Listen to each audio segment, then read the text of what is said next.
부활은 기독교 신앙의 핵심이에요.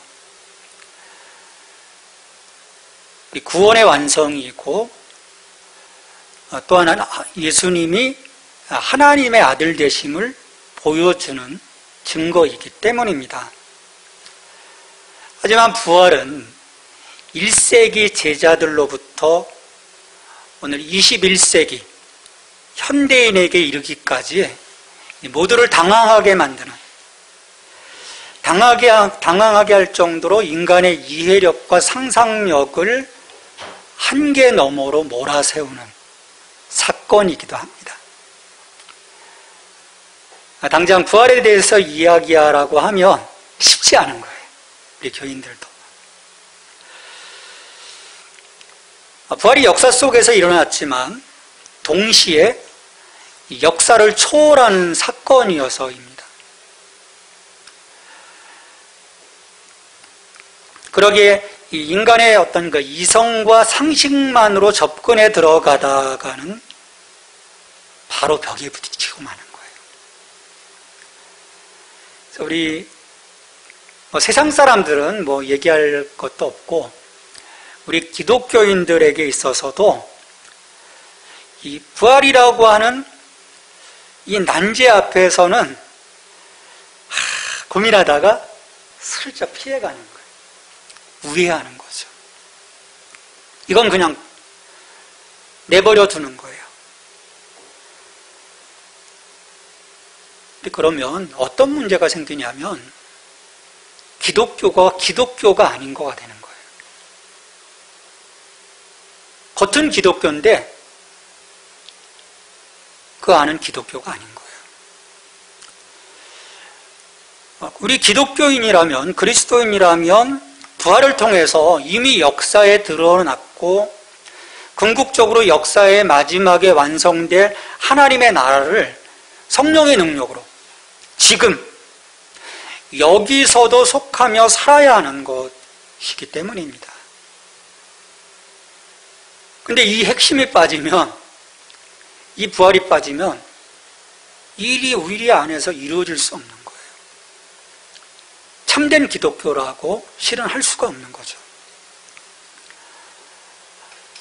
우리가 교회를 보고 많은 크리스찬들을 보면서 왜 저들은 성경과는 다른 삶을 살아갈까? 왜 여전히 이 땅의 보물을 쌓아가는 것이 아니라 하늘의 보물을 쌓아가라고 말씀하셨음에도 여전히 이 땅의 보물 쌓기에 더 주력할까라고 했을 때 바로 이 부분이 해결되지 않았기 때문인 거예요. 그러니까 그들의 시선이 부활이라고는 큰 그림 속에서 하나님의 나라를 바라보는, 그 하나님의 통치를 바라보는 그 삶이 아닌 거예요. 자기가 하나님을 믿고 예수님을 믿는다고 하지만 그 부활이라고 하는 이 난제를 넘어서지 못할 때 참 하나님, 참 예수님의 모습, 참 하나님의 나라의 모습을 실은 보지 못하는 거죠. 그래서 그런 모습으로 살아가는 거예요. 세상과 다를 바가 없는 모습으로.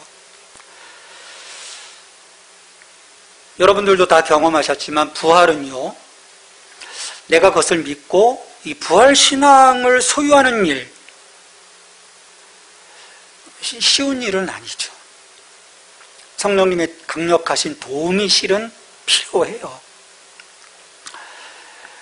예수님과 3년 내내 함께 있었던 제자들도 예수님이 살아나셨다는 그 소식들을 파편적으로 들으면서 우왕좌왕하지 않습니까? 근데 그런 것들을 보면 다른 사람들은 어떻겠어요? 오죽하겠습니까?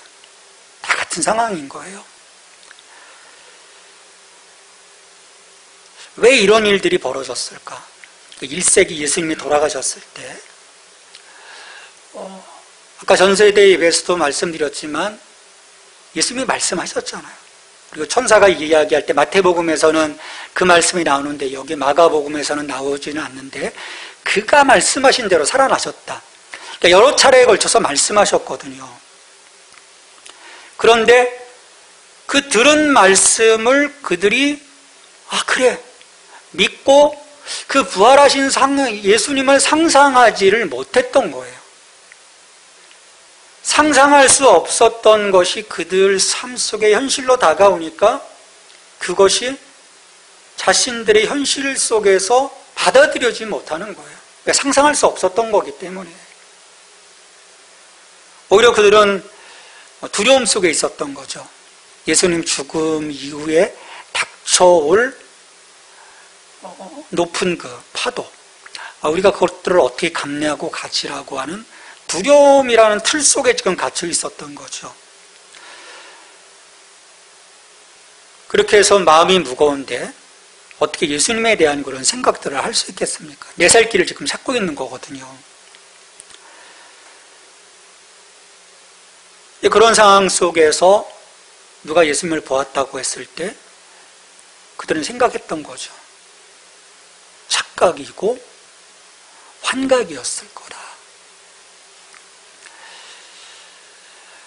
우리가 부활이라고 하는 그 현장 속에 드러난 여러 사람들의 모습을 보면 우리들의 한계, 그러니까 부활하신 예수님을 바라볼 수 있는 우리들의 그 한계가 실은 역력하게 드러나는 것을 볼 수 있어요. 제일 먼저 그 부활하신 예수님에 대한 예수님을 직접 뵈지는 못했지만 그 환경을 보았던 여인들, 그들도 보면 그 상황에 놓였을 때 무섭고 두렵고 결국은 아무에게도 이야기하지 못하거든요. 그 여인들이 예수님의 무덤을 찾아갈 때도 실은 부활의 기대에 대한 건 없었거든요. 단지 예수님을 어떻게 그 시신을 닦아서 향품으로 닦아서 장례를 잘 할 건가에 대한 초점을 갖고 있었던 거죠. 그러니 그 상황, 무덤이 열려 있고 천사가 있고 예수님의 시신은 없고 그런 상황 속에서 두려워할 수밖에 없는 거예요. 왜? 그 여인들은 지금 뭘 찾고 있는 겁니까?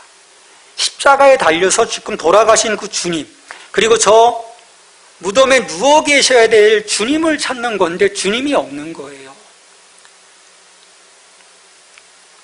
그런 여인들을 향해서 천사가 말하지 않습니까? 너희가 십자가에 못 박히신 예수를 찾는 거나 그가 살아나셨고 여기 계시지 아니하니라 보라 그를 두었던 것입니다.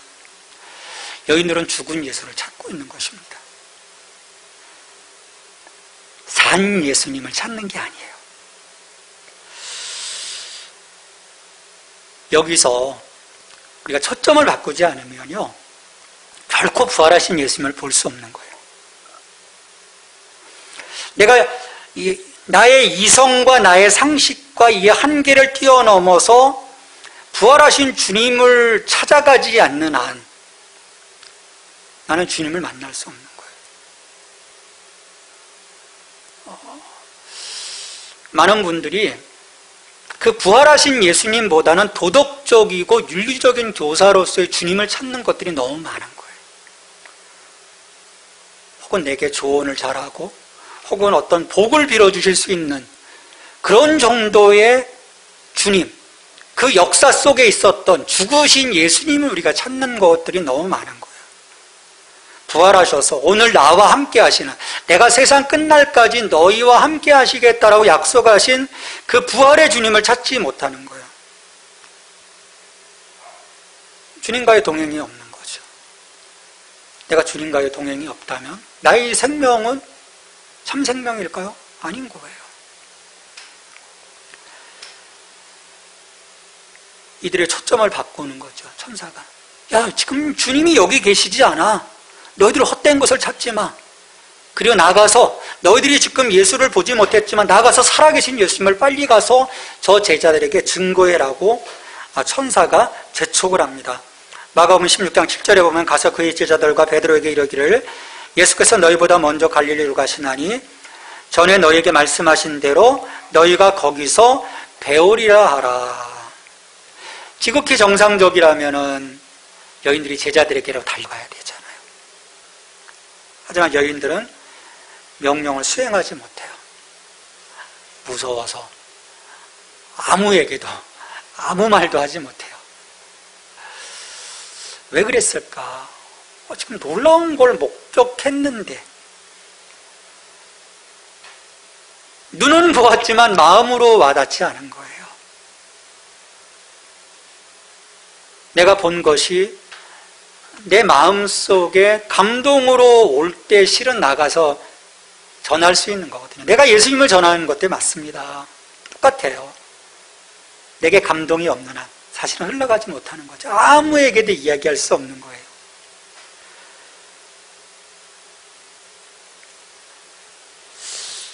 이 초월적인 사건, 제자들도 믿지 못했는데 3년 내내 함께했던 이 초월적인 사건을 이 여인들이 어떻게 쉽게 아주 편안하게 받아들일 수 있었겠습니까?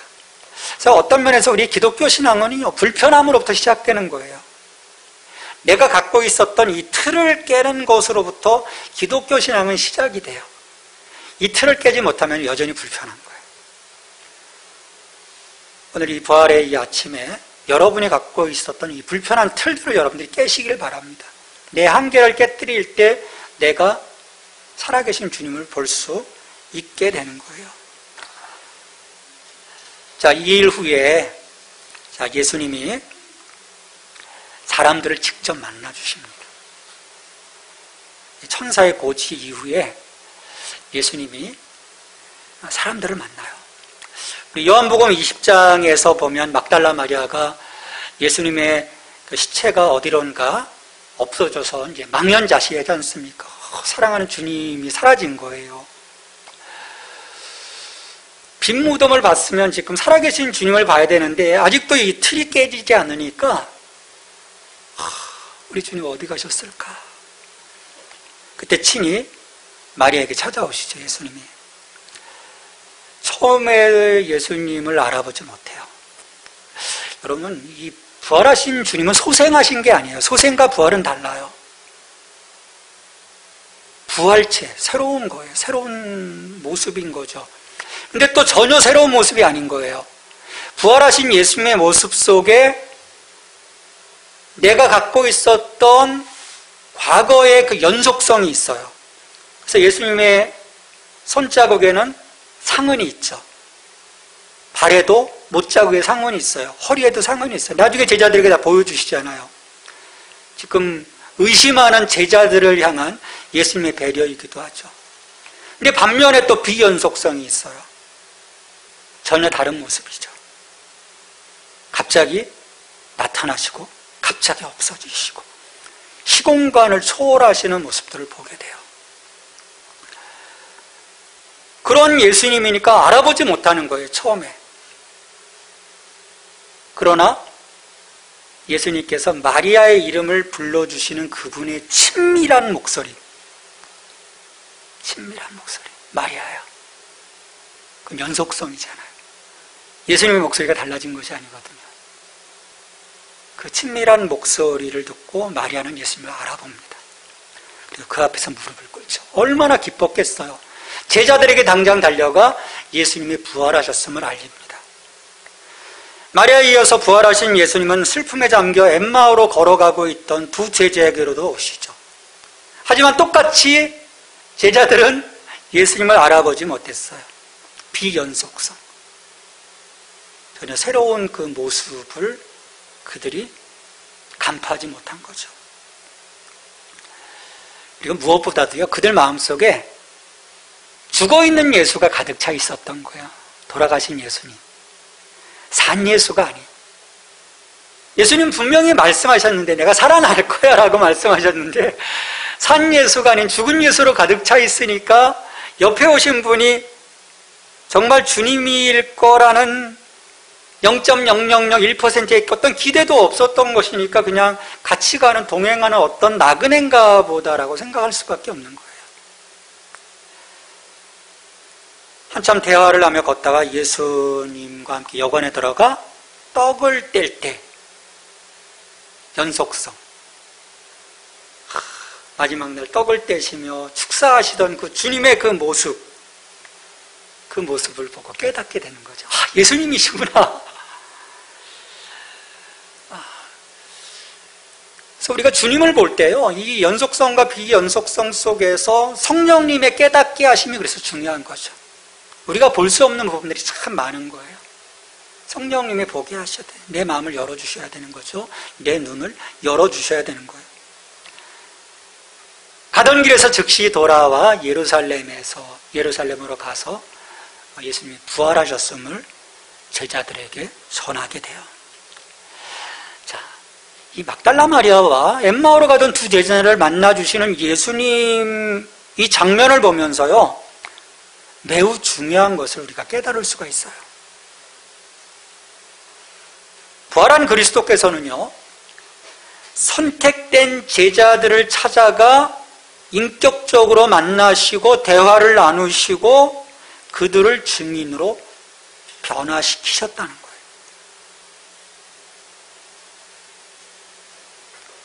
만나주시는 거예요.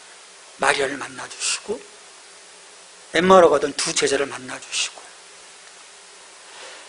이 원리는요 지금도 동일하게 적용되는 거예요.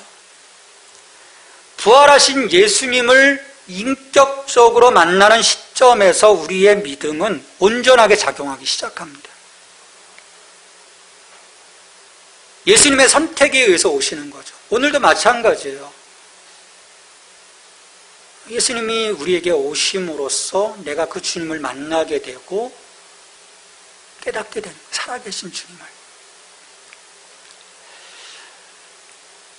부활은요, 어떤 그 보편적인 증명의 대상이 아니에요. 여러분, 부활을 어떻게 증명하시겠습니까? 부활은 이렇고 이렇게 해서 이렇게 된 거야 라고 증명할 수 있는 보편적 증명의 대상이 아닌 거예요. 증명한다고 해서 또 사람들이 믿지 않습니다. 바울이 그랬거든요. 그 수사학을 배운 바울이 아테네에 가서 그 철학자들과 함께 그 수사학적인 그 논리들을 펴가면서 복음, 부활하신 예수님 막 얘기하지만 사람들하고 대화가 안 되는 거예요. 왜? 그건 증명의 대상이 아니니까. 믿지 않죠. 그래서 바울이 깨닫거든요. 야, 얘 이제는 나 이런 거 안 할 거다. 난 그냥 케르그마를 선포할 거야. 우리 주님이 살아나셨어. 주님이 우리를 위해 죽으셨지만 살아나셨어. 난 이 케르그마를 그냥 선포할 거야. 선포한 거예요. 증명하려고 하는 그 순간 우리는 수렁에 빠집니다. 선포하셔야 돼요. 그럼 주님이 찾아가시는 거죠.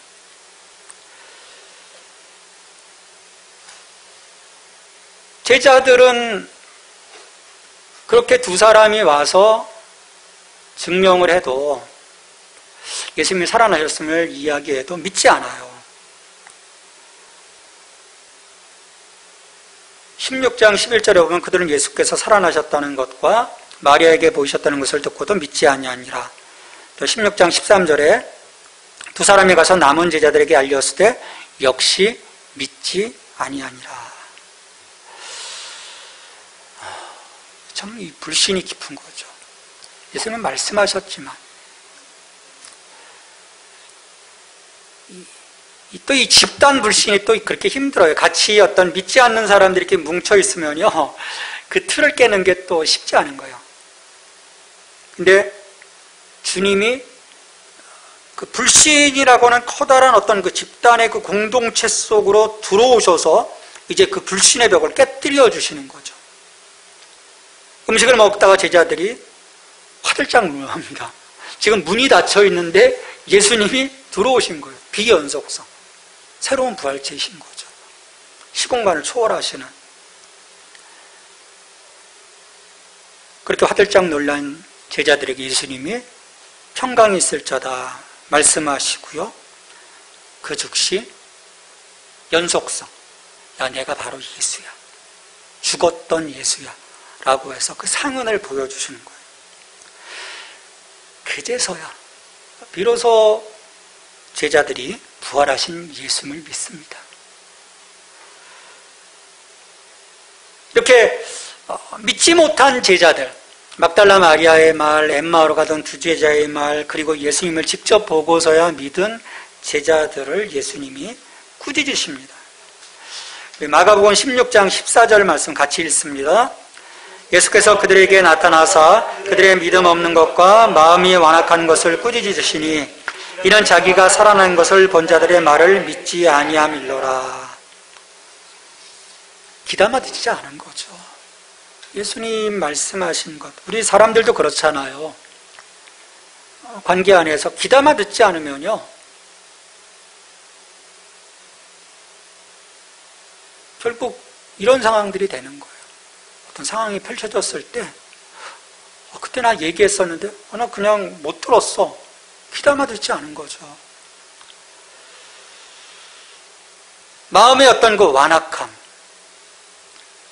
이 완악함은 불신을 낳습니다. 우리 신뢰를 깨어지게 하죠. 어떤 면에서 믿음의 커다란 장애물인 거예요. 진리를 들려주어도 들으려 하지 않습니다. 그래서 예수님이 그 밭의 비유를 말씀하시잖아요. 옥토, 너희 묵은 땅을 기경하라. 지금 뭐 조그만 주말 농장이라도 가서 이제 경험해 보시면 아시겠지만, 봄이 되면 어떻게 합니까? 겨우 내내 굳었던 땅을 갈아엎어야 되거든요. 우리 마음의 완악함도요, 갈아엎지 않으면 실은 말씀이 전혀 들어올 수 없는 거예요. 이 인간의 기본적인 불신인 것 같아요. 결국 그것 때문에 인간이 죄에 빠지지 않습니까? 하나님 말씀하셨을 때 선악과 너가 이것을 먹으면 정령 죽으리라고 했는데 하가 어떻게 돼요? 죽을까 하노라. 불신이지 않습니까? 그 불신으로 인해서 기본적인 어떤 죄, 이 땅에 들어오게 되고요. 이 제자들도 그런 그 불신 속에서 예수님의 말씀을 믿지 못했죠. 그런데 그때 당시와 지금 우리가 벌써 21세기가 떨어져 있어요. 21세기, 그 사이에 또 얼마나 많은 세상이 변했습니까? 근데 부활을 믿으라? 이 쉽지 않은 거죠. 우리 교회 안에서도 부활주일날 부활을 선포하고 예수님 부활하셨고 예수님 부활하셨습니다. 서로 인사해도 그냥 말인 경우들이 많은 거예요. 정말 그 부활하신 주님이 나의 주님 되심을 과연 내가 믿고 있는가? 세상이 어떤 세상입니까? 과학과 이성의 눈으로 바라보고 판단하는 신화 세상이거든요. 그리고 신화로 여겨지는 이 부활을 향한 불신은 더 깊어갑니다. 근데 예수님이 이렇게 믿지 못하는 자들에게 대해서 중요한 말씀을 하시죠. 요한복음 20장 29절의 말씀입니다. 우리 같이 이 말씀 읽겠습니다. 예수께서 이르시되 너는 나를 본고로 믿느냐? 보지 못하고 믿는 자들은 복되도다 하시니라. 그러니까 뭘 봐야 믿는 것, 그 참 믿음이 아니라는 거죠. 보여줘, 자꾸 그러죠. 보여주면 내가 믿을게. 그건 참 믿음이 아니라는 거예요. 주님 말씀하실 때. 보지 않고서도 믿을 수 있는 것, 그것이 참 믿음이다. 그리고 우리 히브리서 11장 1절에서도 믿음을 정의하지 않습니까? 믿음은 바라는 것들의 실상이요 보이지 않는 것들의 증거이니라. 말씀하시잖아요. 그리고 예수님도 그와 같은 믿음이 복이 있는 믿음이야 라고 말씀하시거든요. 물론 보았다고 해서 다 믿는 것도 아닙니다. 기적을 봐도 믿지 않는, 왜일까요? 이게 완악함 때문이거든요. 보여줘도 안 믿어요. 예수님 부활 당시에도 대제사장에게 매수되어서 헛소문을 퍼뜨린 경비병들이 그렇습니다. 어떻게 보면 그 예수님의 그 장면들을 보았잖아요. 그 놀라운 장면. 그들의 상식을 깨는 장면들을 보았음에도 불구하고 대제사장이 그 건넨 돈에 매수됩니다. 그리고 진실을 외면하죠. 거짓을 전하잖아요. 그러니까 우리가 아무리 보고 느껴도 내가 이 교회라고 하는 이 공동체 안에 들어와서 부활하신 주님을 보고 또 다른 말씀의 어떤 가치들과 하나님의 나라에 대한 너무나 다양한 것들을 보았음에도 불구하고 이것이 아닌 저 바깥의 다른 가치들이 내 삶을 지배하고 있다면, 그래서 우리의 마음을 빼앗아 버린다면 내가 본 것들은 의미가 없는 거예요. 그냥 본 것뿐인 거예요. 그냥 스쳐 지나가는 거죠. 반면에 예수님의 부활을 직접 보지 못했음에도 불구하고 부활하신 예수님을 믿고 구원의 선물을 누리는 이들이 지난 2000년의 교회의 역사 속에 쭉 이어져 왔어요. 근데 물론 그게 대로는 아니에요. 오솔길이에요. 오솔길이지만 성령님께서는 역사하셔서 그 부활의 증인들을 끊임없이 이어오도록 하셨거든요. 자, 이 사람들은 어떻게 부활하신 예수님을 믿게 되었을까? 초대교회 교인들이요, 부활하신 예수님을 믿은 것은 무덤이 비어 있어서 믿은 것도 아니에요. 예수님의 시체가 없어서 그런 것도 아니에요. 오히려 빈 무덤은 음모론, 그 대제사장들이 퍼뜨리잖아요. 야, 저기 예수님의 제자들이 시신 훔쳐갔어. 음모론의 증거가 되어버렸거든요. 그 경비병들을 매수해가지고. 결정적인 부활의 증거는요, 살아계신 예수 그리스도를 저들이 인격적으로 만났기 때문인 거예요. 그냥 이렇게 스쳐 지나가는 그 거리에 어떤 옆집 아저씨처럼 지나가는 그 사람을 본 것이 아니라 살아계신 예수님을 대면해서 인격적으로 만났던 거예요. 교제함이 있었던 거예요.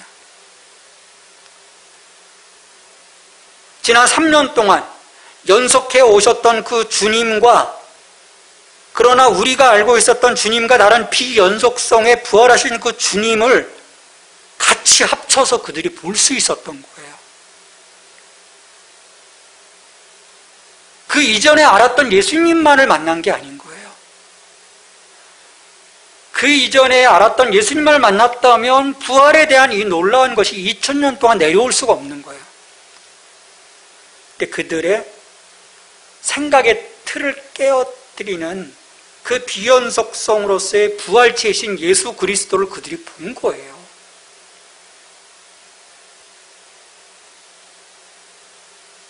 그리고 인격적으로 만나서 그분과 대화했던 거죠. 같이 생선을 먹고, 같이 모닥피를 피우고, 또 하나님 나라에 대한 비밀을 그분에게서 듣고,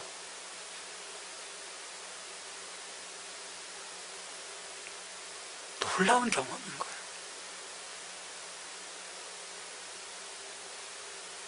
한때는 교회를 밖했던 바울도 고린도전서 15장에서 이런 부활하신 주님과의 만남 속에서 부활 공동체와 부활의 증인이 된 것을 회상을 합니다. 물론 자기 자신도 원래 교회를 박해하던 엄청난 사람이었잖아요. 근데 부활하신 주님을 만나거든요. 다메섹 도상에서 만나고, 또 아라비아 사막에 들어가서 그가 말씀을 묵상하면서 그 부활하신 주님을 만났던 거예요. 그래서 고린도전서 15장에서 보면 3장 3절부터 11절까지 해서 그 부활에 대한 캐리그마와 그 부활하신 주님을 만났던 사람들에 대해서 쭉 회상을 해요. 자, 3절부터 제가 읽겠습니다. 내가 받은 것을 먼저 너에게 전하였노니 이는 성경대로 그리스도께서 우리 죄를 위하여 죽으시고 장사 지낸 바 되셨다가 성경대로 사흘 만에 다시 살아나사 게바에게 보이시고, 베드로입니다. 게바에게 보이시고 후에 12제자에게와 그 후에 500여 형제에게 일시에 보이셨나니 그 중에 지금까지 대다수는 살아있고 어떤 사람은 잠들었으며 그 후에 야고보에게 보이셨으며, 여기 야고보는 동생 야고보예요. 예수님의 동생. 그 후에 모든 사도에게와 맨 나중에 만삭되지 못하여 난 자 같은 내게도 보이셨느니라. 바울입니다. 만삭되지 못하여 난 자 같은 내게도 보이셨느니라. 나는 사도 중에 가장 작은 자라 나는 하나님의 교회를 박해하였으므로 사도라 칭함받기를 감당하지 못할 자니라. 그러나 내가 나된 것은 하나님의 은혜로 된 것이니 내게 주신 그의 은혜가 헛되지 아니하여 내가 모든 사도보다 더 많이 수고하였으나 내가 한 것이 아니요 오직 나와 함께 하신 하나님의 은혜로라. 그러므로 나나 그들이나 이같이 전파하며 너희도 이같이 믿었느니라. 한 사람 한 사람을 예수님이 만나주시고 그들을 변화시켜 주시고 그들을 증인 삼아 주시고 그들이 나아가서 우리 주님이 살아나셨습니다. 케리그마를 선포하고 그리고 또 많은 사람들이 이같이 믿었다라고 바울은 이야기하고 있습니다. 그래서 오늘날도 마찬가지예요. 부활하신 그리스도와의 인격적인 만남이 그래서 중요합니다. 이것은 책을 통해서 수많은 위인을 만나는 것과는 차원이 달라요. 그래서 우리 안에 그런 갈망이 있어야 돼요. 부활하신 주님을 내가 뵙게 해주세요. 인격적으로 만나게 해주세요. 구원과 영생의 길은요, 부활하신 예수님께만 있습니다. 내가 그분을 깨달아 알아야 돼요. 느껴야 돼요. 만나야 돼요. 그런 과정을 통해서 지난 2000년 역사를 통해 많은 사람이 부활하신 예수님, 그 안에서 새로운 생명의 은혜를 누릴 수 있었던 거죠. 물론 아직도 대다수의 사람이 부활을 믿지 않습니다. 나가서 이 서점에 가서 보면 그런 무신론자들의 그 많은 이야기들이 있거든요. 부활 믿지 않아요. 그냥 역사적인 한 인물, 훌륭한 교사, 그렇게만 보죠. 4대 성인 가운데 하나. 부활은 당시 제자들의 어떤 망상과 착각이고 변화된 심리 상태다라고 주장을 합니다. 하지만 예수님의 부활은 집단적인 최면에 의한 망각도 환각에 의한 것도 아니에요. 한 사람 한 사람 제자들을 예수님이 만나주셨고 변화시켜 주셨어요.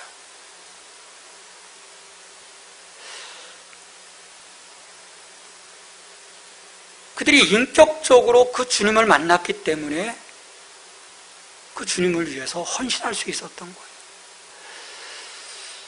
그들이 3년간 만났던 그 주님을 그들은 어떻게 했습니까? 버렸거든요. 다 도망갔잖아요. 부인했잖아요. 근데 그 이전에 그 예수님이 아닌 부활하신 하나님의 아들로서 예수님을 그들이 만나면서 그들은 어떻게 합니까? 이제 주님을 위해서 죽을 수 있는 거예요. 그게 변한 거죠. 왜? 그 안에서 보고 믿고 강력하게 그것이 확신으로 자리 잡았기 때문이에요. 자기 목숨조차도 내려놓을 수 있었던 거죠. 그러니까 결코 집단 맹신으로 2000년을 이어올 수는 없는 거예요.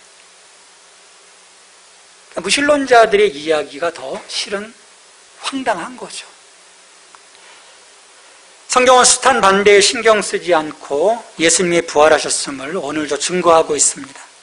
그 소리에 귀를 기울이고 그 부활하신 예수님을 만나고자 하는 것은요, 우리의 선택인 거예요.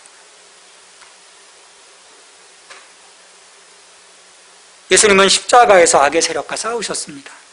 죽음을 정복하시고 부활하셨습니다. 우리 또한 이 부활하신 예수님을 믿고 연합함으로써 우리는 구원의 기쁨을 누리게 되고요, 죽음의 권세를 이길 수 있게 돼요. 그리고 부활의 능력 안에서 이 땅에서 내가 하나님의 나라, 그 하나님의 통치 가운데 살아갈 수 있는 거죠. 그러나 부활의 능력과 소망 안에 거하지 못하고 그저 이 땅의 가치에 목매고 살아간다면 어떻게 되겠습니까? 우리는 여전히 죄와 사망의 권세 아래 살아갈 수밖에 없을 것입니다. 어떤 그 무한한 가치가 아닌 그 유한함 속에 어떤 면에서 더 허무해지는 거죠. 내 삶이. 우린 그 자리에서 나와야 합니다. 무지함과 이 불신의 자리에서 나와서 그 제자들이 부활하신 예수님을 만나서 정말 그들의 삶이 변화되어지고 그 주님과 하나님 나라를 위해서 헌신할 수 있었던 것처럼 우리는 그 불신의 자리에서 나와야 하는 것입니다. 1세기 예루살렘에서 시작한 새 창조의 궁극적인 의미는 죽음으로 한계지어진 현실 세계를 통치하는 거짓 권세를 숭배하는 것이 아니라 죽음과 그 치명적 두려움에서 우리를 일으키실 힘에 의지해 부활을 살아가는 것입니다. 주님이 그걸 보여주신 거예요. 이 땅의 거짓 권세에 너도 무릎 꿇지 마. 우리 예수님 말씀하셨잖아요. 두 주인을 숨길 수 없다. 그 세상의 권세 아래 무릎 꿇지 말고 이제는 참 주인이신 하나님의 권세 아래, 그 부활하신 주님의 권세 아래 무릎 꿇고 살아가라는 거예요. 그렇게 주님을 만나 부활의 삶을 살아가면서 또한 부활하신 주님을 세상 가운데 증거할 소명을 우리가 갖고 있습니다.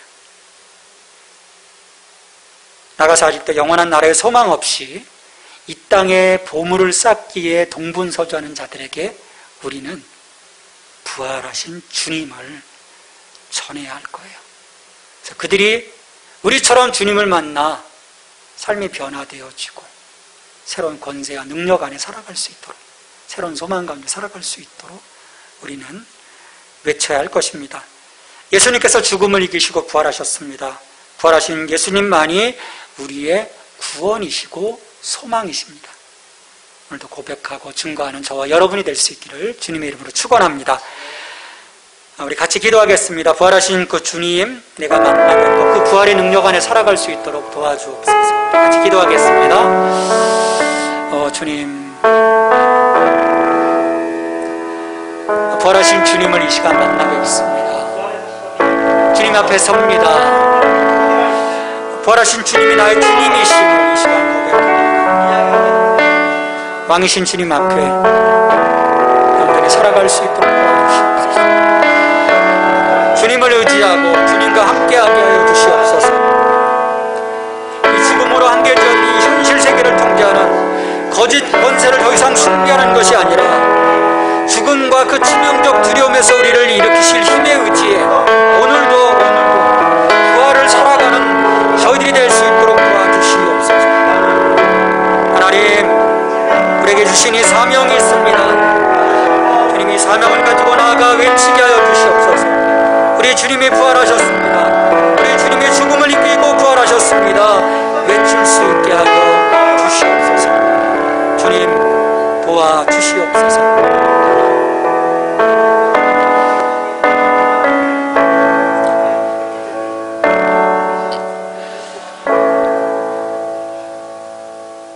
죽음을 이기시고 부활하신 예수 그리스도를 이 시간 믿음으로 고백합니다. 그 주님이 나의 주님 되심을 믿습니다. 주님께서 우리에게 부활의 참 소망을 주셨사오니 이제는 이 부활의 권세 아래, 이 부활의 능력 아래 살아가게 하여 주시옵소서. 거짓 권세를 숭배하는 것이 아니라 우리의 참 주인이신 하나님과 부활하신 예수 그리스도 앞에 우리의 무릎을 꿇게 하시고 제자들이 헌신했던 것처럼 우리도 헌신하며 살아가게 하여 주시고 아직도 영원한 나라의 소망 없이 이 땅 가운데 살아가고 있는 많은 이들에게 부활의 기쁜 소식을 전할 수 있는 증인 되게 하여 주시옵소서. 예수님의 이름으로 기도합니다. 아멘.